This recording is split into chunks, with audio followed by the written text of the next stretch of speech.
All right, everyone. Hello. Sorry, that made me feel very powerful. Hi, good evening. Are you all well? I'm fine, thanks for asking. Good. So welcome to our event as part of the ERC Festival of Social Science. So to get us all started, I'd like you to join me in a round of applause to welcome our panelists to the stage. So please welcome our panel, ladies and gentlemen.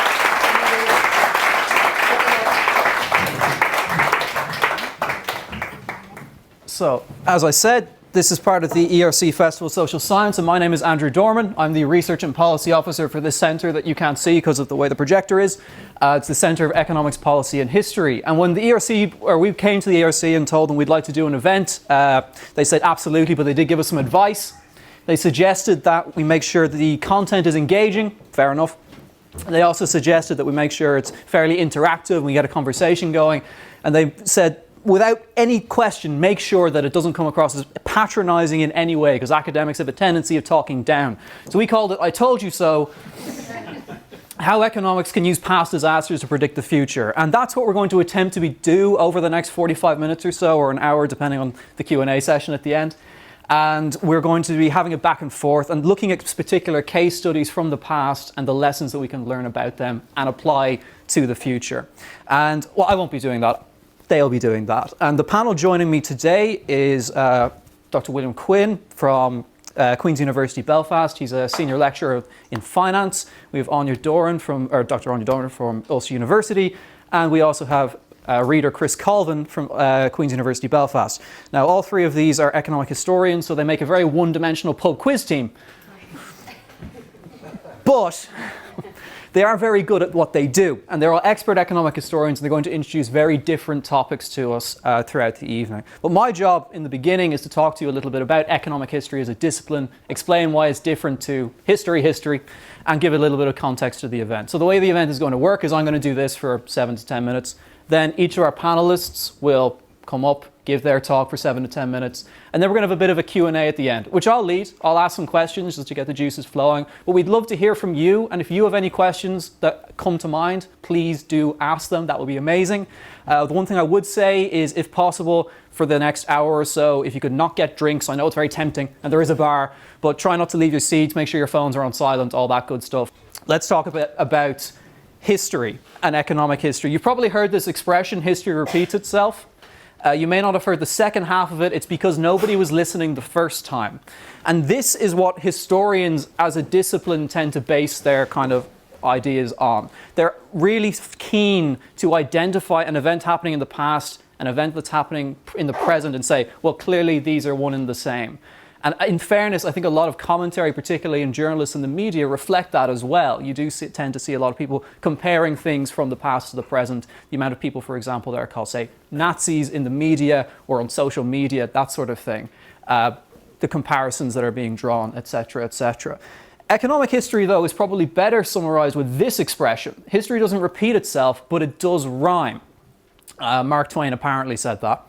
And I think anyone who's familiar with poetry knows poems have a rhyming pattern. We're looking for patterns. You're not looking for carbon copies, and if you wait around for a carbon copy, you're going to be waiting a very long time. But if you can spot trends and patterns, long form kind of material, that's when the real good stuff is, and that's what economic history really tries to do. And I should preface these next few slides by saying, by trade, I am a historian. That's what I do. I'm not an economic historian, so I'm allowed to make fun of history as a discipline.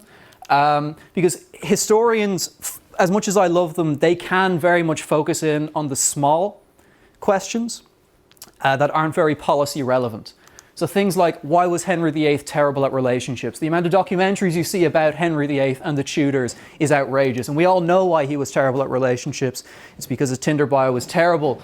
But there's other things as well, and this is a genuine. So a friend of mine in the UK received a substantial grant. All he does every day for his research is he wears shoes that were designed 300 years ago. Now, that's an incredible source of money it's incredible to be paid to do that, but it's not going to change the world. It's not particularly policy driving. And this is slightly cut off, but the amount of documentaries that are produced about World War II, I think we get at History Channel. There's so many Hitler's secret X that we can take. I don't know, Hitler's secret girlfriends or drug habits or whatever. But the fact remains, the only thing repeating in history are those documentaries. Economic history, on the other hand, has a much different approach. And because of the way it works and the tools they deploy, they can answer much bigger questions. Because economic historians, they use kind of statistical analysis, big data, AI sort of things to analyze kind of longer form data sets and things historians couldn't even attempt to do. So they can answer much bigger and more important questions, such as the long-term impact of colonialism. You know, why is it that certain countries are wealthier than others? You know, why is it the case that, you know, parts of the world are struggling to catch up with other parts of the world? Why are those head starts? What happens when an economy collapses is always kind of in the back of people's minds, but economic history can actually plot that and plan that. Climate change, you may not think has much to do with economic history, but in reality, there are a lot of cases of temperature changes that led to societal kind of shifts, and using an economic history approach can allow you to answer these questions. It also has specific questions that can answer too. Maybe more recently, something like corruption. Why are people corrupt? How do you circumnavigate corruption? Things that are very pressing today, things like housing crises, are also quite key. And then finally, of course, political change. What happens when certain politicians and certain policies are implemented in, be it Northern Ireland or elsewhere?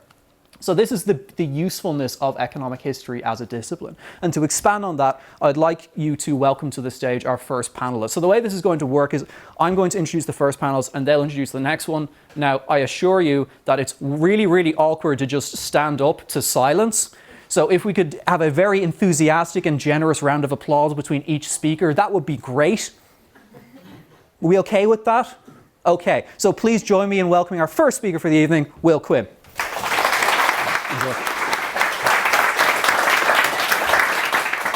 Thank you, Andrew. So as a lecturer, I'm used to standing up to silence, and I've never found it awkward before, but I think I might now that you've said that. As Andrew says, economic history is made up of big questions. Maybe the biggest big question is, why are some people rich and some people poor?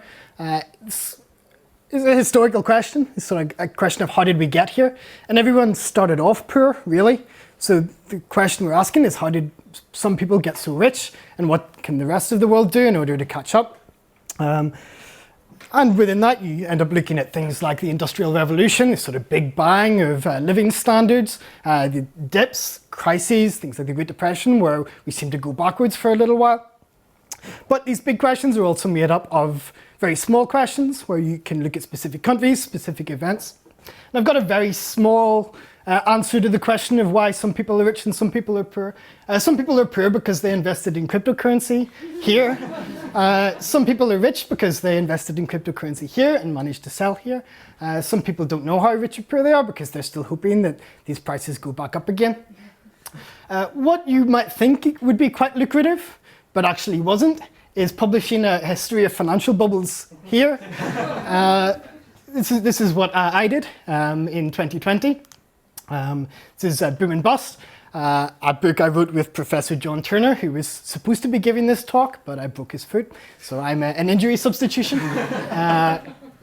And what we were looking at is the past 300 years of incidents where prices go up and then prices go down for no obvious reason. It's not like oil prices where there's a war in Ukraine, so prices go up, and other supply chains open, so prices go back down again. There doesn't seem to be any connection and any real rational reason why this would happen. So in here, about a year after the book was published, was when I was getting into lots of arguments about whether this was a bubble or not, which I don't get into so much anymore. But the arguments that we were making were based on these 300 years of experience that we had from writing this book. We came up with this explanation, if you can see, for how bubbles happen. We found that in each of these major financial bubbles, there were three necessary conditions, three sides of the triangle that you needed to be in place. The first is marketability, how easy it is to buy and sell assets. You can buy and sell something really easily, then it becomes much more tempting to buy and sell it in an effort to try to make money whenever the price goes up, which brings you to speculation, which is It's this, what we call this investment strategy, where rather than putting money in your pension fund or holding on to stocks and bonds for the long term for your retirement, you're trading every day or every hour, trying to make money as quickly as possible whenever the prices change. And the last one is money and credit. So whenever people have a lot of money to spend, like they did during COVID, because there was nothing fun to do, people get drawn into just buying and selling these speculative assets and credit. So it's much more tempting to try to make money in these strange get-rich-quick schemes whenever your bank account isn't giving you any interest. And that was the case in 2021. So once these are in place, we find that we argued that there's always a spark. So why do you get a bubble in a particular type of asset, in housing in the 2000s or dot-com stocks in the 1990s rather than somewhere else? And it has to do with this spark. That either comes from politics or technology. And so politics is a change in government policy that makes house prices rise, gets everyone excited, thinking that prices are going to go up again in the future. And then technology is just something that really captures people's attention. This was the internet, and most people thought this also described crypto. So sort of finish with sort of observation, because this obviously happened after Boom and Bust was published, and it would be a second edition before we explain exactly what went on here. But it's widely thought of as a technological bubble. There was sort of the invention of cryptocurrency was something big and exciting that attracted people. But I think it was actually a political bubble. And the reason for that is because there are only really two types of things that crypto is used for. And the first is like borderline fraud, things like market manipulation and dodgy trading practices. And the other is egregious fraud. So money laundering, selling drugs on the internet, and all of this type of thing. And what's special about this type of crime is that governments don't prosecute it anymore. Fraud during 2020 and 2021 was booming, while all the types of crime were falling. And I think this was a big cause of this particular bubble. So I'll now pass you over to Anya Dorn, who will talk about pandemics. Thank you, Will. So yes, I'm going to start off with an apology by saying I'm going to chat about pandemics, which after the last couple of years, people have probably had their fill of as a topic. But it does provide a really good example of where we have maybe somewhat looked to history for some lessons, and maybe an example of where we maybe don't always look to the right bit of history or focus too much on one aspect of history. So when COVID first came about, there was lots of talk about, it as a pandemic being this really unprecedented event. Everyone was very shocked. But if we look at history, we see it maybe shouldn't have been as surprising as it was. Over the last 200 years, we've had several pandemics. COVID was our third one in the last 20 years. So they're maybe not as shocking as we might think they are, or we're maybe sometimes a little bit short term in our thinking about them.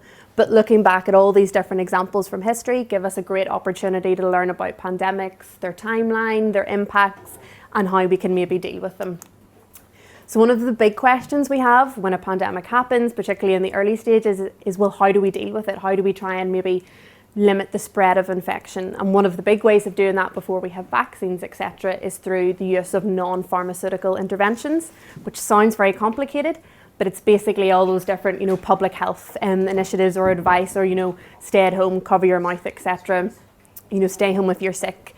And these haven't really changed over history. So I know most people probably can't see this, but this is an infographic from during the 1918 Spanish influenza. And if you jazz up the language, modernize it a wee bit, it's saying pretty much exactly the same thing we were told 3 years ago. It's stay at home, cover your mouth, open windows to let ventilation through, wear a face mask. If you have symptoms, don't socialise around people, avoid crowded spaces. So these sort of non-pharmaceutical interventions haven't really changed over time. So policymakers, if they're thinking, well, should we go down the herd immunity route or should we look at other options? We can actually look back at history and see, well, how did these work in the past? And we can see non-pharmaceutical interventions are pretty effective. There's lots of evidence there to suggest that in previous pandemics, when they've been used, they lower mortality rates, they shorten the waves of your different pandemics, and overall shorten the pandemic as a whole. So when policymakers are having these debates, they can look back and see how these policies have worked in history and see, well, do they actually have any impact?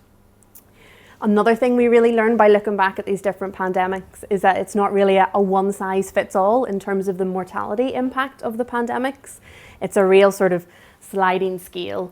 At one end, we have the SARS pandemic back in the early 2000s, where literally about 700 people die. Then the other end of the scale, you have the Spanish influenza in 1918, and you're talking 50 to 100 million people dying there. So you're seeing a lot more variation in the mortality impacts across pandemics.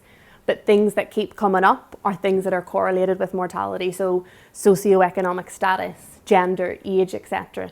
And we can look at these and maybe target certain groups that might be more impacted or susceptible to certain pandemics. The age aspect also for economic historians and policymakers opens up quite an interesting aspect as well if we look at the Spanish influenza. So people generally think pandemics, older people may be more vulnerable, more likely to die. That wasn't really the case during the Spanish influenza. So a large bulk of those 50 to 100 million deaths were actually happening in your core working age population, your people aged 25 to 35. And people are looking back at this and going, why? Why was that particular cohort of the population so vulnerable, so exposed? And the answer actually maybe comes from exposure to previous pandemics. So there is some research that would suggest it was actually exposure to the Russian flu back in 1890 that maybe explains that quite unique age pattern of the Spanish influenza. So those that were exposed to the Russian flu in 1890 as adults developed some sort of immune protection or some sort of response that offered them a bit of protection against Spanish influenza, whereas those that were exposed in 1890 as young children didn't develop that response, and that's what made them more susceptible to the Spanish influenza. We also think there's possibly a bit of a relationship between Asian flu in the 1950s and swine flu and exposure to that, and that may be offering some protection, and that being why in swine flu we maybe saw a higher proportion of cases and deaths in the under 60s than we might have expected. So if we can identify these relationships, or at least be aware that prior exposure can offer potentially some sort of protection, we might be able to say, well, when another pandemic happens, if we can establish some relationship, we might go, well, those are the groups most sort of at risk from death. We can also see a lot of information about the economic impact across pandemics. And again, this is generally quite severe, regardless of what the mortality impact was. So SARS, we've already said, very minimal death impact, but quite a substantial economic impact, particularly for Asian economies. So we're talking like trillions of dollars of a loss in GDP, huge impacts on the stock market, big drops in house prices, etc. Because even though the pandemic didn't end up being as severe as people thought, people still took action to sort of protect themselves. So they stopped buying things that they didn't need to buy, they were cut back on shopping, socialising, cut back on holidays, etc. So all of that had impacts on the economy, even though the pandemic wasn't that severe. So sometimes it's just the fear of the pandemic that causes the economic impact without the pandemic itself actually being very severe. We're also starting to see now more models being built to sort of predict sort of hypothetical or future pandemics and what their economic impact might be based on the experience of historical pandemics. So using different pandemics as benchmarks for minor pandemics or more severe pandemics, and trying to estimate what our potential economic impact is there to again allow policymakers to maybe be a little bit more prepared for them. Another area that's really developing in terms of research is this impact of in utero exposure. So those that are exposed to pandemics when they're in utero. And this is where being able to look back on history and take a longer term approach offers us a lot of insight that we might not have had. So there's this real growing body of evidence that those that were in utero during the Spanish influenza had real long-term knock-on effects.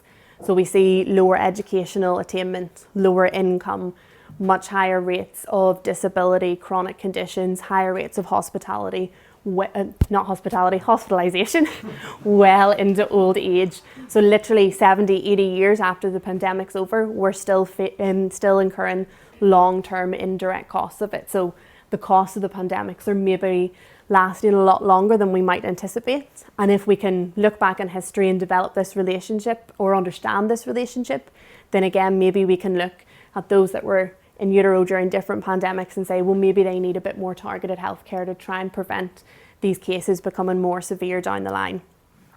So I'm going to finish up with 2 points. First one is that pandemics are a great example of where we can look back on history and learn from. But I think our experience during COVID is also a bit of an example of how we shouldn't maybe be too blinkered in our use of history and focus in too much on one particular event and try and look at the broader picture. So this is something David Cameron has admitted in the COVID inquiry that's ongoing, that the UK prepared for the wrong pandemic. And we see it across the academic literature as well. Everyone is focused on the Spanish influenza because it's the big headline one with the huge mortality impact. But we're not really thinking about the fact there's been huge changes in living standards, medicine, hygiene practices have all come on a lot. So we've focused in on this one big pandemic and maybe overlooked the others, and that's maybe impacted some of our preparedness plans in a way. And the final, maybe somewhat depressing note to end on is COVID is not going to be our last pandemic. Climate change means we actually face a heightened risk of pandemics, and again, we've seen this in history. The Black Death started because of climate change. There was global warming and that drove rats from rural areas into urban areas, and that's how the disease spread. And you don't have to look far outside to know we're going through a bit of a climate crisis. We're seeing all these climate change, it's disrupting habitats, changing how we interact with animals. So history tells us there's going to be more pandemics, but hopefully history will also help us get prepared for those next pandemics. So on that maybe somewhat depressing note, I'm going to hand over to Chris.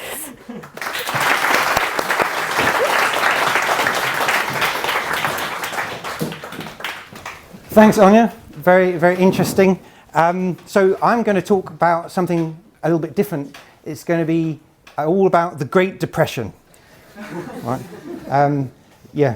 And I'm going to try and make it slightly less depressing than it sounds, but it is actually quite depressing because I'm going to be talking about the importance of ideas, the ideas that policymakers have. Where do they come from? Who influences them? Why do they make the trade-offs, make the decisions that they actually end up making? So who's this guy? Does anyone know who this guy is? The most important economist of the 20th century. Keynes, yes. John Maynard Keynes. There he is sitting with his book in an armchair pontificating. And one of his very famous pontifications is this. I'm not going to read it all out, but I'm just going to highlight this. Practical men who believe themselves to be quite exempt from any intellectual influence are usually the slaves of some defunct economist. Okay? So, this is from his most famous work, his General Theory of Employment, Interest and Money, which he wrote in the context of the Great Depression. He was trying to understand what caused this mega disaster in the 1930s. And his theories have gone on to influence a lot of economic policy subsequently. But he was looking back on the 1930s and also the 1920s, and that the big thing that he was interested in was the gold standard. The gold standard was a monetary regime that existed until, or roughly speaking, the Great Depression brought it to an end. And it was a monetary regime that policymakers reintroduced in 1924, during the Roaring Twenties, because they had seen it work before. They had gone through, the policy-making people, in their 50s and 60s, had experienced a previous era in which they had had a monetary regime based on gold in the late 19th century up until World War I. And they thought, oh, it worked then, let's reintroduce that. It's going to work again. It's going to bring stability.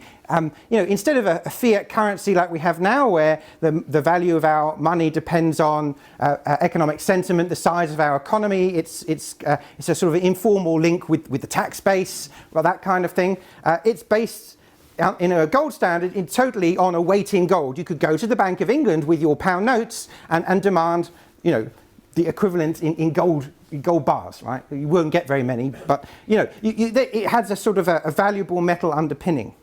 Now, John Maynard Keynes here thought it was a disaster policy to reintroduce because it limited money supply. It was very restrictive, and in fact, he was proven right. He wrote about this in the 20s, and we saw it actually as a major contributing factor to the Great Depression. We had deflation. That's not when prices rise like we see at the moment. That's when things fall, and they fall quite dramatically year in, year out, which is worse, seriously worse than high levels of inflation, because it delays investment decisions. Why buy something now when you can wait a month or two? It's going to get cheaper. So it brings the economy to a halt, right? Also means if you borrow money now, you can't pay it back because the goods and services you produce as a firm are not going to be worth much, right? So, you know, it's, in the housing market, we call this negative equity. You might have heard that before. But, you know, if this is an economy-wide phenomenon, as the Great Depression was, we're in trouble. So, I've done a lot of work with my co-author sitting over there, Philip Fleers, on the context of the Netherlands, a small open economy, very developed economy, and really interestingly, the very last country to maintain the gold standard, all the way up to 1936. Britain already left in 1931. The original Brexit was when Britain bombed out of the gold standard. The Netherlands, Dutch policymakers, they stuck to it all the way. Here, you can't see it very well. We do something called counterfactual analysis, counterfactual simulations. This is what economic historians do. This is how one of the things that we bring to policy making. We can look at what-if alternative histories. We can look at the actual path of history, which is this black line here. So for economic activity, GDP, or inflation. And here at the bottom is unemployment.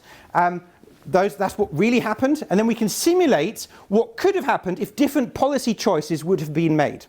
So we simulate, based on the recent history of how these variables in the economy relate to each other, what could have happened if they would have left the gold standard alongside Britain in 1931. And we find in our macroeconomic simulations that it would have meant higher economic activity. They wouldn't have had a Great Depression. It means higher levels of inflation, reasonable 2, 3, 4% rather than negative 10, negative 20% year in, year out. And also much lower levels of unemployment. We wouldn't have had the mass unemployment problems that we did see all over the world. The interesting comparison, of course, is with Britain, which didn't really have a Great Depression, not like the United States. By leaving the gold standard, it was much more flexible. Policymakers were much less constrained in their policy making and could actually adopt policies that sort of mitigated the impact of the Great Depression. So that comparison between countries and that comparison with alternative universes where the country could have chosen a different set of policies, that's the power of economic history for policy making. I'm particularly proud of my meme.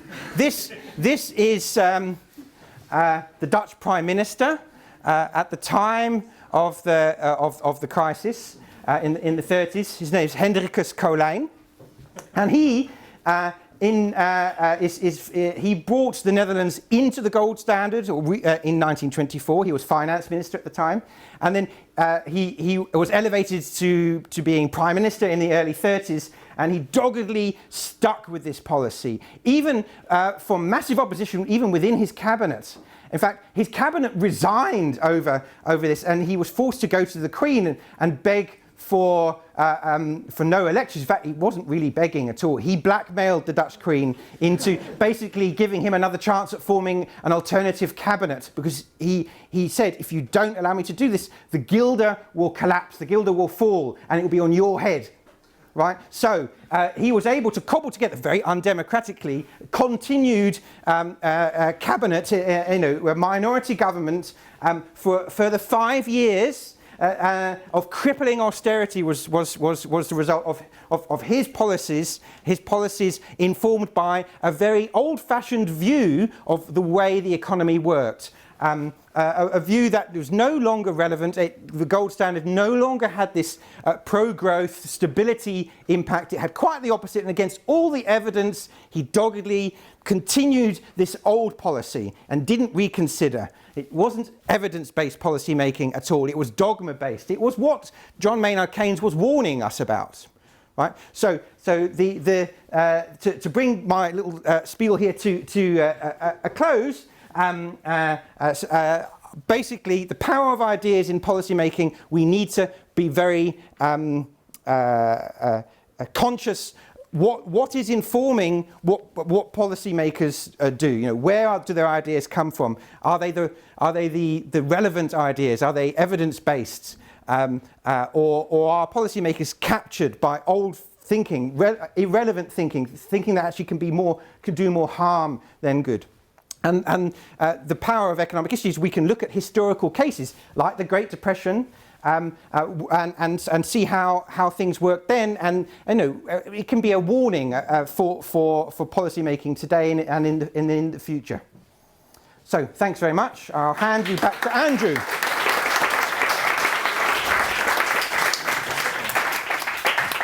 Right.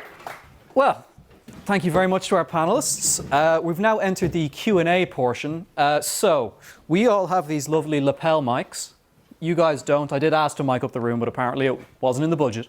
So if you do want to ask a question, make sure you have this in front of you. I think there is another one as well that we can circulate too. But before I start asking questions, would anyone like to open proceedings, or are you happy for me? Oh, straight away. Go right ahead. Yeah, thank you. You say we don't listen. We had 2008, the crash in 2008. Why are we not listening, or where's the fault? Who said? To me. Okay. Let me think. So why didn't they listen in 2008? Yeah, well, 2008 happened. Yes. So we had ones before 2008. Right. And you said, "I told you so." Yes. So where are we going wrong, or who's going wrong? What's happening? I would argue that to some extent they forgot the past, the distant past, the recent past even. The Bank of England forgot how bank runs worked. They you know, what caused them. So there was a lack of historical reflection.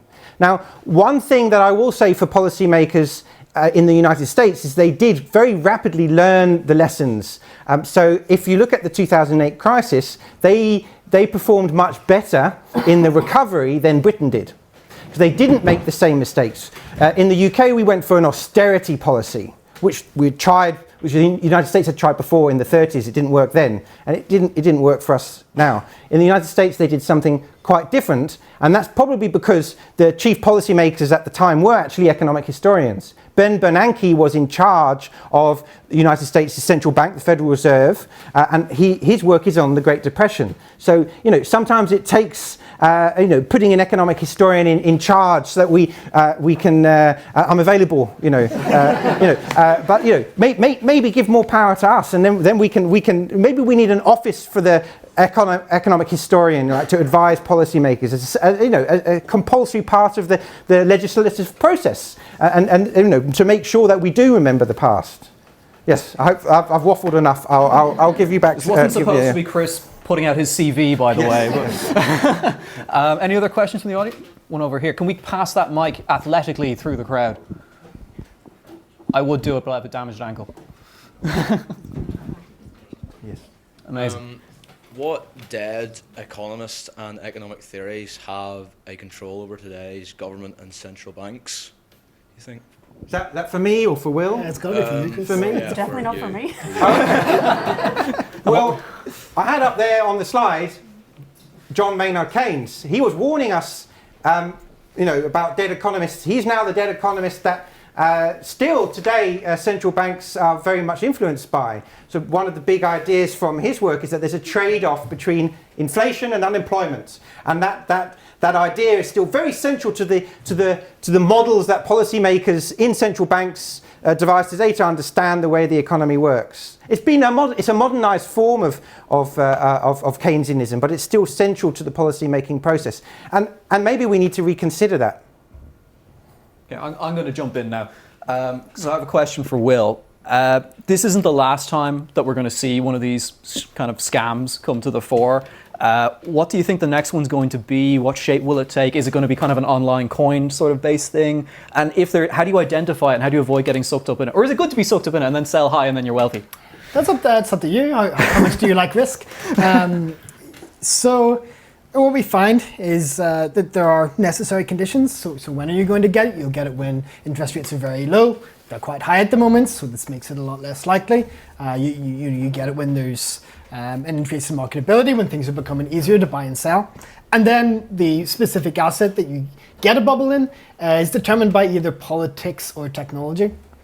So if you look for an area where there's sort of big technology that people are getting excited about, it's a solid possibility that you'll get a financial bubble in that. The obvious one at the moment is AI. It's hard to tell what stage that's at, but that's something that could happen, especially if interest rates go back down again. In terms of politics, there are sort of several ways that governments can spark a bubble. The most common one is by deregulating. So they deregulate something, they deregulate housing, they deregulate housing finance, and this is what causes the bubble to start growing.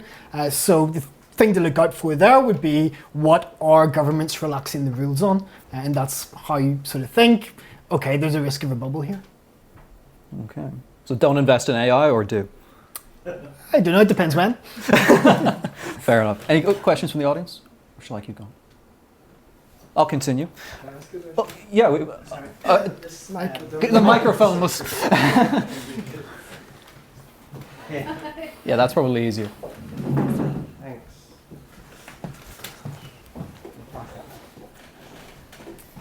Thanks very much. You may not know the answer to this, to be honest, and I was out for the start of it, so apologies. But I suppose, obviously we're having this contextual discussion with the sort of wider situation in Northern Ireland where we actually don't have the fiscal levers in a lot of these areas to make the kinds of changes that we probably would all agree, maybe we wouldn't all agree, but certainly that we could reach a public consensus about. And I think there's a public conversation that needs to happen about that, and it sort of marries up quite well with the sort of levelling up agenda and giving more power to place and trying to figure out how we get the economic benefits of prosperity down to the people who need it most. So my question, really that wasn't very succinct, but the question is, are there examples throughout history where I suppose greater devolution of fiscal powers have contributed in a beneficial way to greater prosperity and more broad-based prosperity? Yeah. Sorry, it's quite rambling. It's a very good question, and I'm going to give a very depressing answer, which was, this is not the first time we've tried devolution in this country. We had an earlier period of devolution where Northern Ireland had its own parliament and its own prime minister, its own political system, and my colleague at Queen's, David Jordan, has worked on this, and it doesn't look good. It contributed to the Troubles essentially, and there was huge corruption during this time. The productivity in Northern Ireland was really poor then, just as it is at the moment. So devolution didn't have, in that earlier period, having a lot more fiscal levers than devolved governments do today in, say, Scotland. It didn't have a positive impact because it was captured by certain groups and exploited to their ends at the cost of wider society, a cost to everyone. So it's a warning from history of how not to do devolution. Any other audience questions? Not so much a question, but more, can I offer the example of quasi-Kwarteng as why economic historians should not be policymakers? I'm going to say we disown him. But also, just to clarify, he is not an economic historian. He is a historian of economic thought. Something quite different. Something only an economic We look at historian the would history say. of the economy, he looks at the history of the economic ideas. And so he was captured by the old ideas. Okay, well, I'll go That's for another the one then. difference. Boris Johnson, during the pandemic, I believe his major was in history. Yes, but Obviously, like, a lot of classics sort of Yeah. stuff thrown in too, which maybe doesn't help with the pandemic response, but I stand by my quasi-Kwarteng observation. just don't put anyone who went to Oxford in charge, I think. Yeah. Thank good for burning that bridge with Oxford, Chris. Thanks. Any other audience questions? We've got one closer. We'll go for the closer one just for reasons geographic. Deflation ever be positive to an economic sort of system? I think the consensus among economists is that it's much more dangerous than inflation. We probably need mild inflation to help with dealing with population growth, and it creates the right incentive structure, 2-3%, whatever that is. But if we go too extreme in either way, 0% is. We've had that for a long while. Wasn't great. Negative numbers are periods of economic collapse. So probably deflation worse than inflation. Yeah. So we'll pass the mic over, and while it's making that journey, I'd like to ask Anya, if you're looking at kind of modern pandemics and that sort of thing, there's that expression, modern problems require modern solutions, but you're kind of advocating for looking back as well and looking at the past. So to what extent is it really applicable? I think it's sort of looking at the past as maybe our starting point. So obviously there's certain medicine technology has come on a long way. So 1918, very different living standards, hygiene practices. Spanish influenza happens today. Probably don't see 100 million people die because medicine has come on so far, much more hygienic, etc. People can work from home much more easily. But I think it still provides that starting point where we can look and see, well, this is what happened. How do we maybe adapt that for modern day situations? So the non-pharmaceutical interventions, they haven't really changed over 100 years. So those, sometimes it's the simple things don't change over time, and we can look back and see how those worked. And if we'd look back in 1918 and said, well, actually saying those things had made zero difference and actually maybe lengthened the pandemic, well, then you might have had an argument to go, well, do you know what, maybe herd immunity was the right way to go. So I think, adapt history for modern, but use it as your starting point for at least the discussion, because at least it's giving you something to build upon. Right, question over here. Is it the maximum 21 million supply of Bitcoin that makes it so valuable, do you think? Well, that's what they said about gold. It's finite resource, But, so I think he's trolling me. I'm a famous Bitcoin hater. So I think anything in economics, sort of principle of economics is that something is worth what people are willing to pay for it, and that's the only thing that gives Bitcoin value, is the fact that people are willing to pay for it, which is actually a limitation. Other things have value because they're useful for something. If no one was willing to pay for Bitcoin, it wouldn't be useful for anything.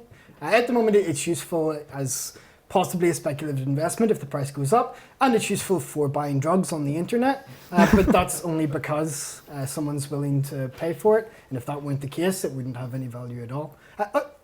The other thing to say is that, economics is all about scarcity, is another thing that economics is about.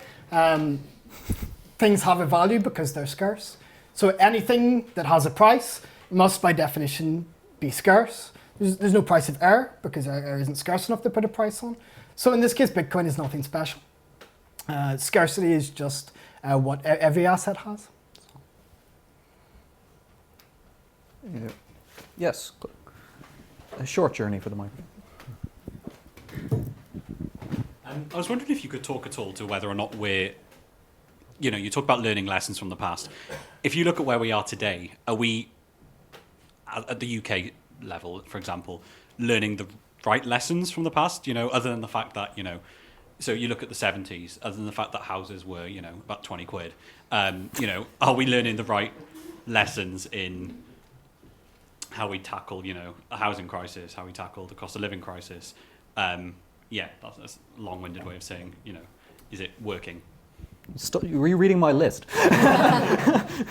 Word out of my head. Do you want to start? I think each of you could answer that, because that's a really good question. Yeah. Will I start? I think that there is a tendency to overlearn the previous lesson.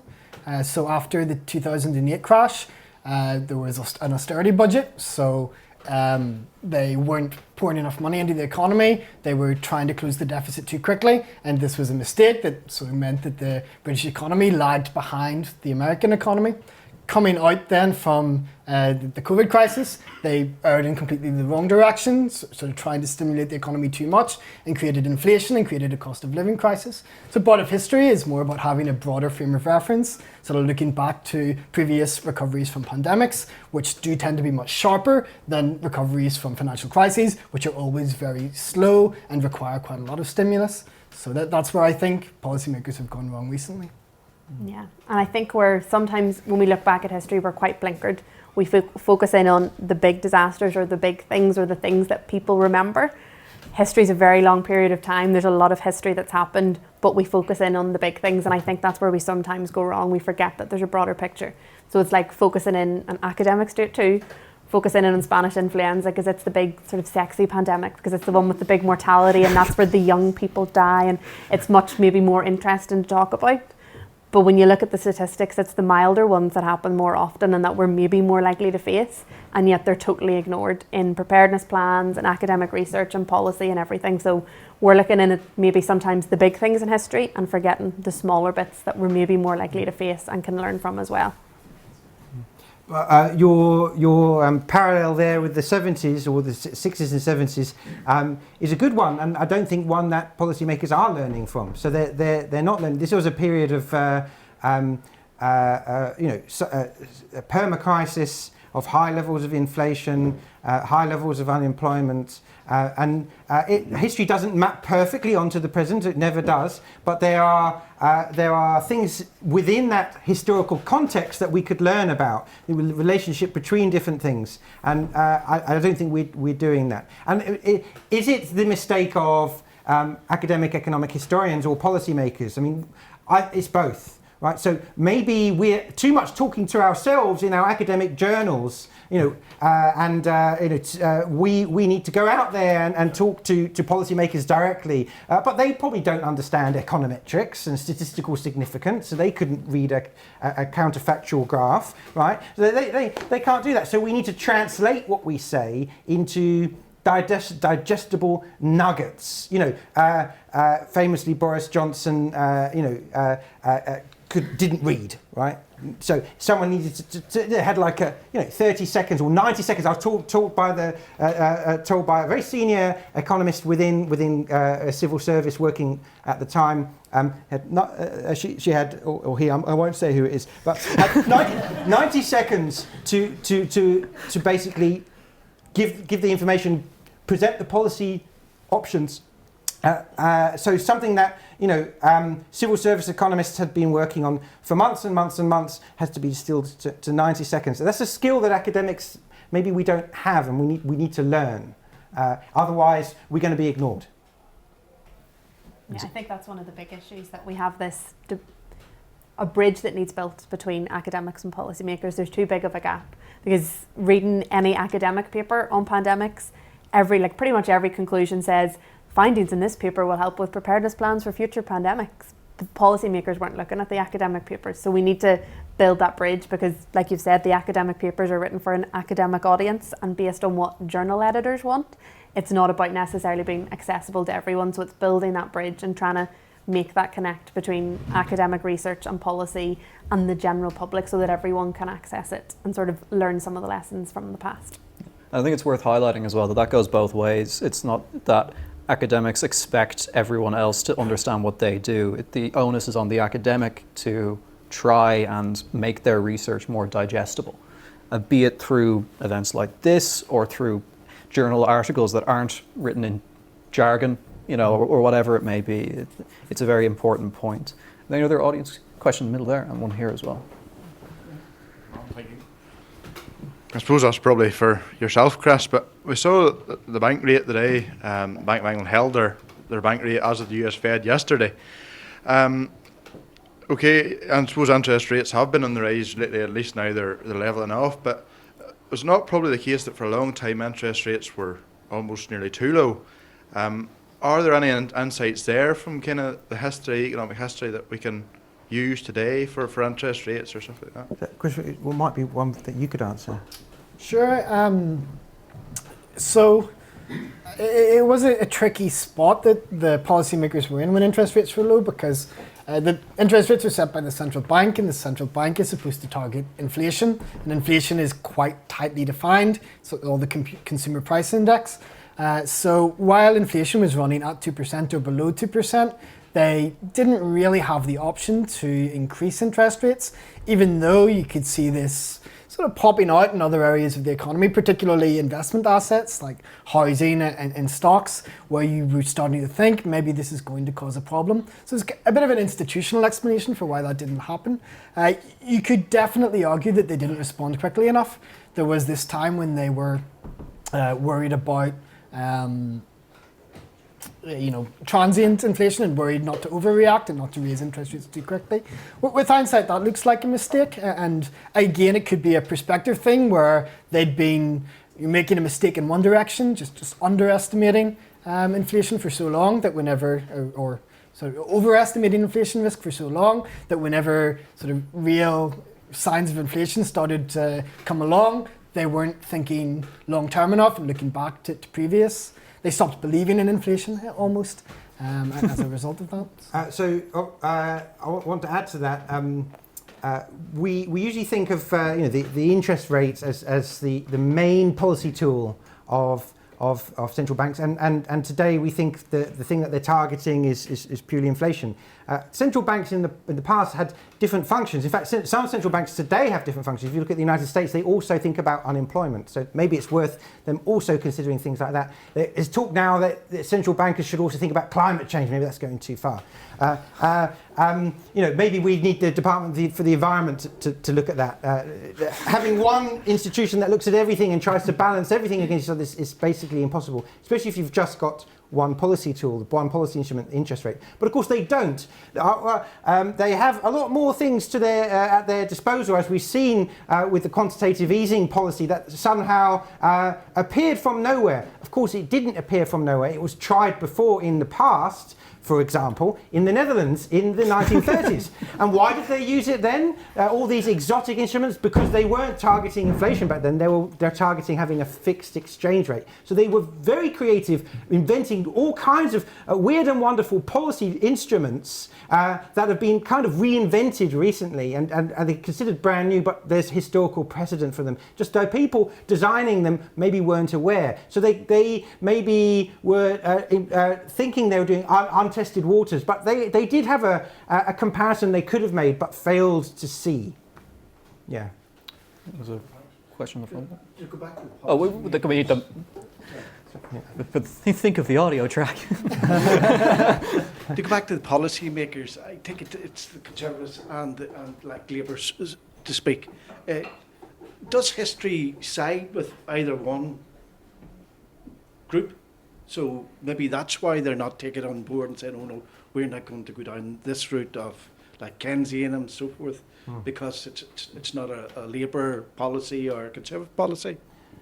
I think in terms of the economic models that politicians use, there's a much more of a consensus today. The big camps of Keynesians versus monetarists or Friedmanites is much less so. Although it does pop up occasionally. Think of our disastrous Prime Minister last year. She had, the one that was in power for less than a month. That one. She took quite an extreme a set of policy ideas, but generally, if you look, both parties, there's kind of a more of a consensus. But of course, they have different interest groups. But who are your conservative voters? They're very old, right? So their interests are aligned with, people of a much more, higher age group, shall we say, although you wouldn't think so given the pandemic policy. Labour have a much younger constituency. So, and we can look at how that maybe has changed across time. I mean, Tories have pretty much always been about the old established, successful elements of society, right? But they've been trying to woo the working class. That's maybe different.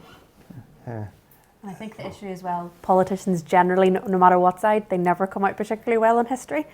Someone's always done something wrong, so I think that's maybe why there's a hesitancy to look back as well, because they're looking back at maybe failures of their predecessors. And of course, a recent Prime Minister, I know there's been many, but one whose name begins with a B, famously, of course, thought of himself as Churchill and made comparisons with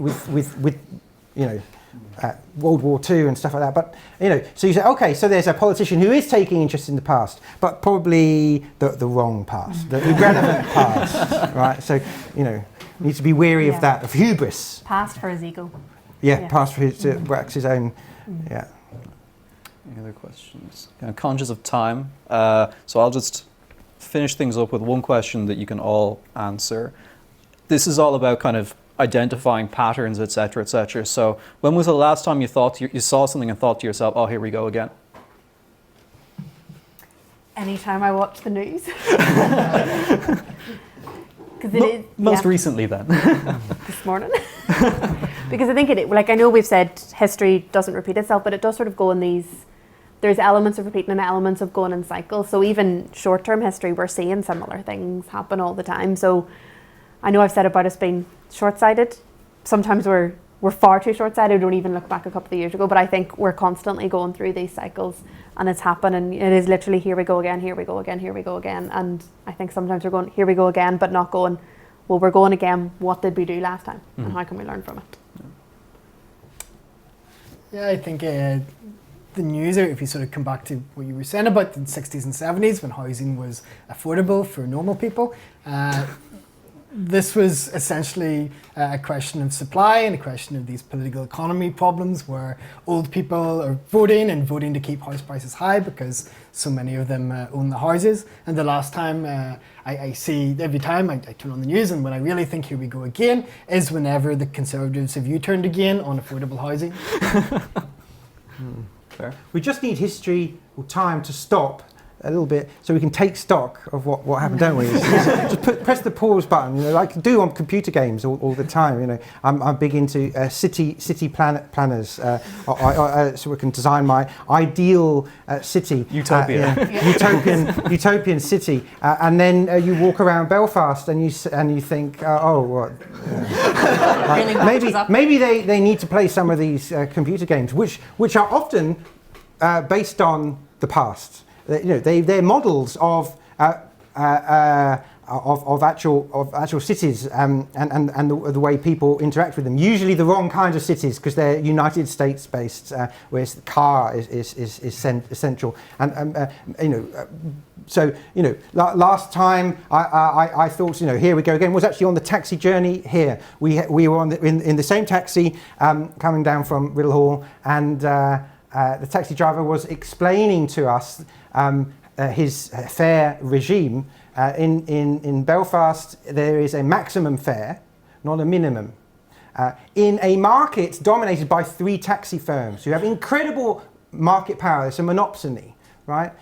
So we have with employment law, we've created the minimum wage to prevent situations where workers are being exploited by their employer. It looks like the same thing is happening in taxis, taxi markets. But of course, we don't think of taxi drivers as employees because they're self-employed. They actually pay a fee to their taxi firm. They pay Phonacab, Uber, or Value Cab a weekly or monthly fee to be able to be a taxi driver. So they don't come under the legislation of minimum wage. We introduced the minimum wage in this country, a very successful policy that has decreased the divergence between rich and poor, and helped with improve living standards at the lower end of the socioeconomic distribution. Yet this policy doesn't apply to the self-employed or the supposedly self-employed, and maybe we need a minimum taxi fare. They haven't changed in Belfast. The taxi fares haven't changed apparently for over a decade. Yet the cost of living has increased a lot, and it's very difficult to get a taxi at the moment. In case you haven't noticed, maybe that's the reason it doesn't pay. And these monopolist taxi firms have too much market power, and they can exploit their workers. We can look at the lessons from the minimum wage success. Let's roll that out to other sectors. Recent history. I should say, in the taxi driver said, "There's no economics in my job, and I've never seen a fire light up in Chris's eyes quite as intensely." as he sat back and thought, oh, here we go, you're in a car with me now. Ladies and gentlemen, I think that's our time. So I'd like to thank our panelists, the bar staff, McHugh's, and everyone else. And thank you for coming.